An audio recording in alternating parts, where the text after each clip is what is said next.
I'm Peter Kugel, I'm his father. Was Seth a puta babaca as a child? No, he was very nice until he grew up and became a puta babaca. Muitos de vocês já conhecem meu pai, ele apareceu várias vezes com minha mãe no canal. Quando ele mencionou que ele nasceu na Alemanha antes da Segunda Guerra Mundial como judeu e escapou com a família da Alemanha antes da Segunda Guerra Mundial, muitas pessoas me escreveram porque queriam saber mais, por isso eu convidei o meu pai. Willkommen auf dem YouTube-Kanal von Amigo Gringo. Isso é bem-vindos ao canal Amigo Gringo, meu pai falando quase as únicas palavras de alemão que ele sabe falar. Welcome back to Amigo Gringo. Oh, thank you. So since you've last been on, you have aged a few years. You are now how old? 89 years old. How will you be celebrating your 90th birthday? Drunk. I doubt it. Although you are able to get drunk now off of half a gin and tonic. Yes, it doesn't take very much. Anyway, we are here to delve into your past. Let's delve. Well, basically, I was born in Berlin, Germany in 1930. I was conceived in a boom time, born in the beginning of the Depression of the 1930s. We left in 1934. Hitler took over Germany. He wanted to get all the Jews out of Germany. He managed to get to work and get rid of my family by making life very difficult, and we left. So you left before any killing began? Well, before any killing that we know. There were a few people got killed in the process of Hitler taking over, but yes, not before anything serious took place. So what was the pressure? What did he do? How did your family Basically, they told my father he was going to a concentration camp, and he knew that wasn't very nice. So they weren't killing camps then. They were just places where they kept you in prison and made you not very happy. And when he heard that they wanted to take him to a concentration camp, he decided he better leave the country, and did. And you were born in 1930, and this was happening around what year? 1930. We left in 1936. Basically, Hitler had taken over the country. He had killed or put in prison all his enemies, and decided he was going to organize things the way he wanted to, and get rid of all the people he didn't want in the country. He wanted to kill off anybody who was in any way defective, either because they weren't smart, because they weren't healthy, because they had some handicap, or because they were Jewish, or because they were Christian Scientists. So what do you mean if they weren't smart? Because that would have been dangerous for your family as well. No, not really. Basically, they didn't want anybody who was what we call feeble-minded or mentally. What's the current phrase for it? Disabled. Disadvantaged. How much of this do you actually remember, and how much of this your father or your parents must have told you this later? Basically, my parents didn't tell me anything, but I did read about this. I knew it was happening. But I do remember being in Germany in 1936. I remember going to the Berlin Olympics, and the thing that was important to me there was collecting stamps. I got some German stamps from those Olympics. That's about the only important thing I remember. But you remember being at the Olympics? This was the famous Jesse Owens Olympics? Right, this was the famous Jesse Owens Olympics. Do you remember what you saw? Like archery? No, I saw track running. But I remember when I saw pictures of the stadium after the war, I recognized it. Family lore has it that you kind of liked Hitler back in the day. I was a great advocate of Hitler. I worshipped him. I thought he was wonderful. Why? Well, every little boy likes soldiers and people marching, and we were all told to like him. What allowed you to leave when so many other families didn't leave? Basically, what they wanted was my father's assets.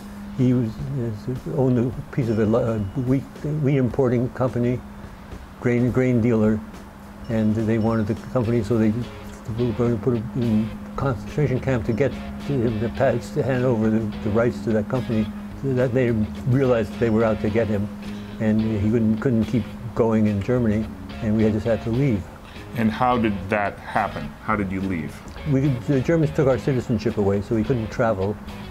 So you couldn't get a passport? Couldn't get a passport, and basically we had to buy a passport. My younger sister and I went out on Hungarian passports, and I don't know what passport my parents went. My uncle went on a Lebanese passport, But they went out different ways. They went out, all of them were illegal.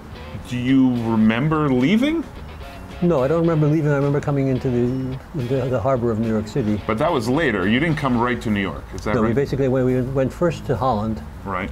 I remember being on the beach in Holland in summer of 1936. And Wait a minute. The Olympics were the summer of 1936. Something's fishy here. no, basically we left 36. There was a window when the Olympics went on. The Germans wanted to make everybody think that they were being nice to the Jews, so that everybody would come to Germany and watch the Olympics. And lots of Jews were invited to go attend the Olympics. My father was given tickets, or sold tickets, but he was allowed to do that.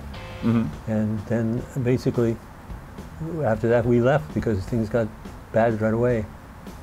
We went. Okay. We went supposedly on. We were just going on vacation to Holland to visit my aunt who lived there. I remember seeing her. And then we lived in The Hague for about a year, half a year. I went to school there. Did you go to English school or? It's English-speaking school because my parents didn't want me to speak German anymore. I don't speak German anymore. Oh, what are you talking about? You just introduced the video in fluent German. Google Translate. Yeah. We got to New York. I remember the Statue of Liberty, coming into the harbor and seeing the Statue of Liberty. But that's about all that. I remember we lived in hotels because you couldn't live anywhere else. We didn't have a place to stay.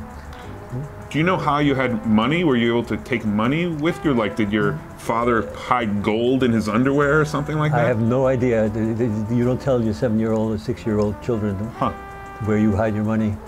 But they obviously got enough money out to survive. I don't know how people do that. From what I've heard, Berlin, the Jews who lived in Berlin were more assimilated than other Jews. Is that correct? My parents thought that they were Germans. They were all interested in being Jewish. They were interested in being Germans, and they would have been great. My father fought in the First World War on the German side, and he would have had me fight in the Second World War if he had been given the chance. But Hitler didn't want him. What? You didn't go to synagogue at all, or No. did you celebrate Hanukkah or No. Purim, Rosh Hashanah, No. Christmas? No, basically, they thought of themselves as Germans and not just Jews. But did you celebrate Christmas? Yes, we celebrated Christmas. Did you have a tree? Yes, we had a tree. With presents under the tree? With presents You under could the have tree. kept that tradition going, you know, for another generation. We could have used some Christmas presents under the tree. You got a few Christmas presents. I don't know whether you got them under a tree or under a menorah, but you got them. Then you arrive in New York. And you were probably 7. Right. And at this point, was your family speaking German at home? No, basically, my parents spoke enough English. They had been to the United States on their honeymoon. Oh, really? And they spoke enough English so that they could get along. And they didn't want us to have accents. So we spoke only English at home. And when my parents wanted to hide something from us, they talked about it in German because we didn't understand it any longer. How quickly did you forget that you were German? Did you completely? Very quickly, as a child, you forget that almost immediately. And how about your parents? Do you remember them having? They had accents. They had accents, but then how did they adjust? Did your father went into business again? Went into business, but not very successfully. My mother eventually got a job as a secretary. So was your father unhappy in the United States, would you say? He was happy to be there, but he wasn't happy about. He would have been happier if he'd been able to stay in Germany. And how about your mother? My mother was not very happy either. Was that because of your father?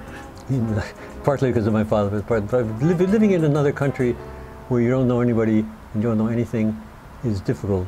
Yeah. I think that plenty of people who are watching this probably are Brazilians living in the United States or who want to live in the United States. I think it's easier in the United States to be Brazilian than it was to be Jewish in Germany. Right. Or I don't know, but being German in the United States was not difficult. It was not difficult? No, it was not difficult for me. But it was difficult for your But parents. it was difficult for parents because they had grown up being something. I seem to remember us finding some documents of your family seeking reparations from the German government. Well, after the war, the Germans were very, very good about and they're probably as good as any country in the world, giving back, trying to pay people some reparations for what they lost during the war. And they offered us a fair amount of money, and they offered us citizenship. If we'd done it in time, a free trip to Germany to visit. Really? Yeah, but I didn't pick that up in time. You had two deaf siblings. Right. Didn't they? Those are the people that the Germans wanted to kill. Right. Did they? So weren't they stuck in England for a while? They were left in England because my parents didn't think they would let them into the United States with deaf children. Was that true? I mean, I know for a long time the United States immigration policy was to make sure everyone was mentally able and physically able, and they would reject people. But was that still happening? I have no idea. They said my parents thought it was going to happen. They didn't know. They didn't know that it wouldn't happen. So your brother and sister, Renata and Stephen, how long before they came? They were. Let's see, it was about a year after the war was over. So it's 46. 46. So almost 10 years, 9 years. They were in England. Who were they living with? And they lived in boarding schools. Jiminy crickets. And so you didn't grow up with them. Right. Can we talk about your mother's demise? How did she kill herself? She committed suicide. Why? Because she was depressed. They do say that immigrating from another country had this larger incidence of depression. Yeah, I mean, you're isolated. Contributing factor? I'm sure it's a contributing factor, but I don't think it was the factor. Right. But who knows? So let's say you got to college, and like at any point, did the fact that you were German matter at all? It mattered when I was in the army, and I was in the army during the war in Korea, and basically we were being trained to be what's called forward observers in the artillery, and I thought that was pretty dangerous. But they also said that if you spoke a foreign language, they would consider sending you to Europe. I didn't speak German, but two of my friends who were being drafted with me spoke German, and basically when they gave us the German exam, they didn't have anybody watch to see whether we were cheating. So they did my exam for me, and I got sent to the United States, sent to Fort Meade, Maryland, part of the United States. So because they thought I spoke German and I would be a translator over there. And that obviously didn't work out. Do you remember them discovering you didn't speak German? No, basically they never discovered it because they never sent me to Germany. Right. The governments are not that that efficient most of the time. Oh, the Brazilian government is very efficient. Don't worry, they're perfect. Just kidding. We're talking about all Brazilian governments, not any particular Brazilian government. But did you grow up around a lot of German-speaking or German refugees? Yes. German Jewish refugees? So German and Spanish refugees. The refugees all lived in the same areas, as they do in. From the Spanish Civil, from Franco, there were refugees. Those are the first ones, and then came the Germans, and then came the Czechs and the Romanians and the Bulgarians and the Russian. So you grew up, a lot of your friends' parents had accents. Yes. I can't remember any that didn't. And now just, I guess, get us up to date. You studied, what did you study in college? Philosophy. Oh, you studied philosophy, then you went to graduate school for philosophy. Right. Then you went into the computer industry. Right. Then we went to college to teach computers. Right. And then I retired. And you became a German citizen again. How long ago? Like that, I can't remember. You got the citizenship for everybody. Yeah. You probably started it like 8 years ago, but we finished it about 5 years ago. So you have been back to Germany, though. Yes. And does it seem familiar to you at all? Not at all. But Berlin is wonderful. We thought it was people there were very nice. They were very nice to us. Is it not true that one of your guys' good friends, Krista, is the daughter of an SS, of a German Nazi, right? And how do you guys ever talk about that? Yes, we do. She's very much. She's very aware of the problems. When she got here, she worried about having a Jewish doctor. Really? Yes. But you mean because the Jewish doctor would try to poison her or something? Yeah, but revenge. Wow. But basically now it's almost irrelevant. Does any part of you feel German? Like, do you have any German traits? You know something? I have no idea. You tell me. Yeah, I'll tell you. First of all, you're very punctual. Yes, that's a good point. You like sauerkraut? Yes, I do like German food. I like German sausages. You did have family that died in Germany. Yes. Who didn't get out? Oh, lots of people didn't. Right. But basically, I hardly knew them. I knew them when I was 6. And I don't. How about your grandparents, though? My grandparents would. Oh, my mother's parents were killed. That's right. Huh. Grandparents were killed in Auschwitz. Wow. Have you been to Auschwitz? Yes. Do you remember your grandparents? Yeah. Yes. Huh. But they didn't live in Berlin. They lived in a town near Poland. Oh. Do you have anything left that's German? Yes, we have one thing. You know what it is. Your German zoo pass? No, the teddy bear. Oh, a teddy bear. That's from Germany? Yeah. All right. Well, if you have any comments... Oh, what am I speaking in English for? Se vocês têm algum comentário, alguma mensagem para meu pai, escreve em inglês essa mensagem, ele vai receber nos comentários. Thank you very much for sharing a bit about your life, and thank you for making it out so we could be alive. Thank you for having me. Glad you made it alive. Thank you for having me.